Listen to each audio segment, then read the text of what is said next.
So is Kushtaka, the shape-shifting land otter man of Tlingit folklore, really Bigfoot? Well, traditionally, no. But there's more to this. So first, let's talk about Kushtaka. Kushtakas are shape-shifting land ottermen who can transform into human beings, and even into your friends or relatives, to fool you into following them, and becoming an eternally lost spirit. Although there are ways to escape this fate, the best way to escape them is either by entirely ignoring their luring attempts, or by depending on shamanic Tlingit ceremonies to escape their influence. In his debunking video, Trey the Explainer quotes a Tlingit commenter from Bob Gimlin's YouTube channel. I will do the same, but also include follow-up comments made by the commenter. Although her profile picture and username are shown in Trey's video, I will censor them for privacy purposes. I am full-blooded Tlingit. I'm from Cake, Alaska. The real name for it is Kushtaka. It comes from my native language. Land otter man is what it means. Because it can dive into the water exactly like an otter. It'll pull you into the water, or lead you into the mountains, making you think it's anyone you know, like your friends or family. And once it has you, you're no longer the same. You're no longer living, but you're not dead either. You're simply a Kushtaka. But for some reason, they hate tobacco. Once you pull out a cigarette and light it, they just disappear. They're most known in Southeast Alaska. My parents always told me if I was going out to bring tobacco with me. I didn't bring it to smoke it. I brought it for my protection. We believe Kushtakas came around because there was a village living on an island called Thomas Bay near my hometown in Cake, Alaska. And at Thomas Bay, the village was killed because of a landslide. So there were a lot of unrested souls.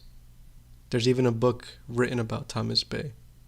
These prospectors went there to find gold and ran into something they described as devil creatures. My parents, who were born and raised in Cake, have their own stories about running into Kushtakas. They are really fast. They're shapeshifters, but they only smell because of all the sores on their body. I believe tobacco works because in our culture, tobacco was cleansing, like white sage, so sadly I don't think marijuana would work. The book is called The Strangest Story Ever Told. You can even read it online, I believe. That book she referenced, The Strangest Story Ever Told, was written by Harry D. Culp sometime in the early 1900s. Some questions remain as to its veracity, since it was fully written out, but never published by Mr. Culp himself. In fact, it was only ever published posthumously by his daughter in 1953, after she and her mother stumbled on her father's manuscript. When asked whether the narrative in the story was true, she stated that she was sure of its basic veracity, with regards to how her father saw and lived the experiences, but that she, however, could not comment if the story was definitively true, false, or, quote, some sort of mental aberration. But she expressed confidence in her father's abilities and truthfulness, but mentioned that the arsenic in the local water supply may have had some influence on her father's claims. Speaking as an outside observer, it seems to me that she truthfully did not know what to make of her father's claims, but she did know that her father was not a liar.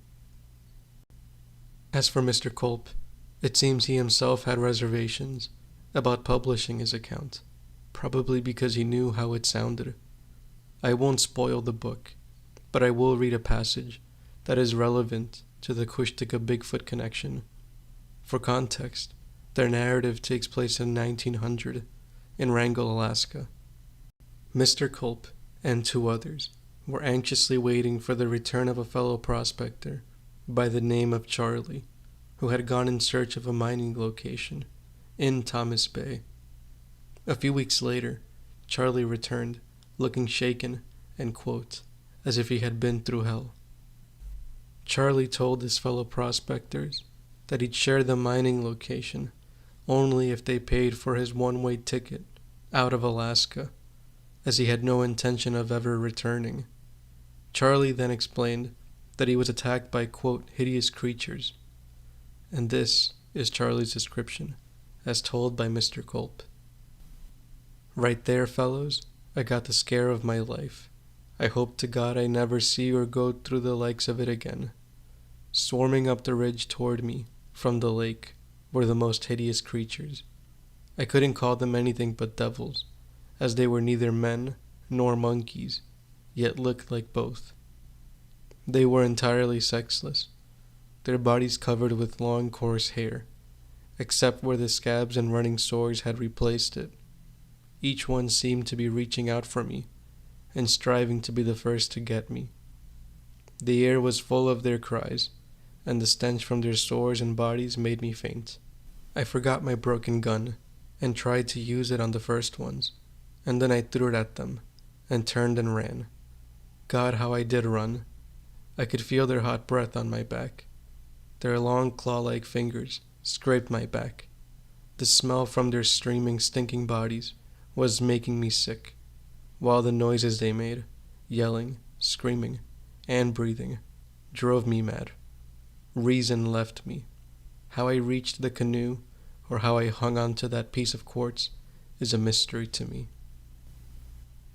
I find it interesting that a Tlingit is so willing to file this narrative as an encounter with Kushtaka, and I wonder why Trey didn't include any of this in his video. This account is from 1900, so let's move a bit forward in time to see if there are any other potential connections between Kushtaka and Sasquatch. This artwork was done by a talented Tlingit artist. I will not name him out of respect for privacy, but his artwork is available for purchase, and I will include a link in the description below. This particular art piece depicts a Kushtaka. Included in the art description is the following passage. In Tlingit folklore, Kushtaka are mythical shape-shifting creatures similar to Bigfoot or Sasquatch. The name Kushtaka roughly translates to land otter man, and was named for its ability to transform from otter to human, and to live on land and in the water. Although Kushtakas are a little spooky, hearing a good Kushtaka story reminds me of sitting around the campfire with my family. Next, I'd like to talk about this Kushtaka mask. Although there are several depictions of Kushtaka in museums and online, they are kind of difficult to come by.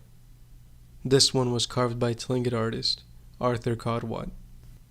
Mr. Codwat was best known for his portrait drawings, and much of his work can be found at the Smithsonian's National Museum of the American Indian in Washington, D.C.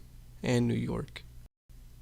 Keen-eyed observers and students of native Northwest art would readily recognize that this mask, despite representing Kushtaka, bears a striking resemblance to another mysterious being. That being Zunaqua, the basket giantess of Kwakwaka'wakw tradition, a figure that is widely associated with none other than Bigfoot or Sasquatch. So that begs the question, why would Mr. Codwat use features of the wild woman of Kwakwaka'wakw tradition to depict the Tlingit Kushtaka?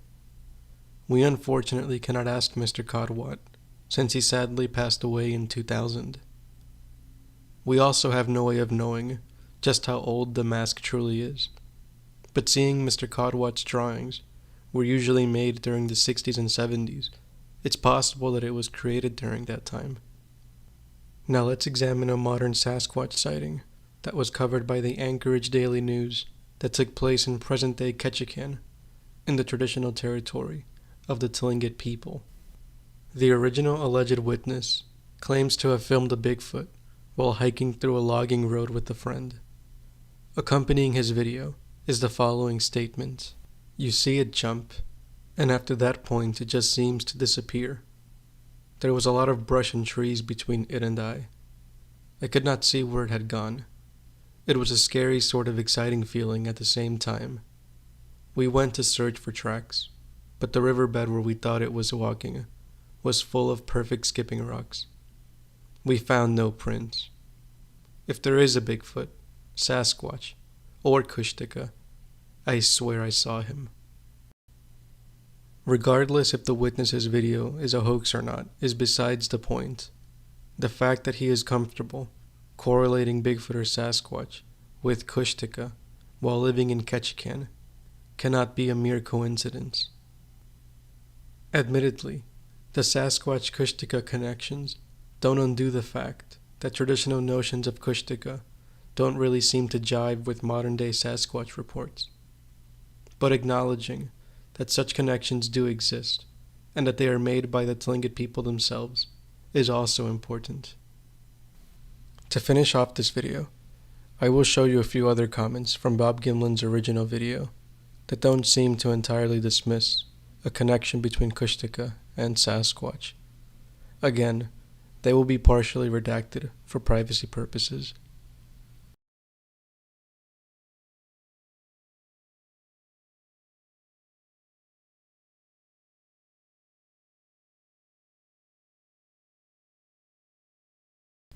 Please remember, Native peoples are not a monolith, not even when part of the same culture. Highlighting several sides on a given topic is the best way for us to more comprehensively learn what a culture's beliefs truly are. Thank you for watching.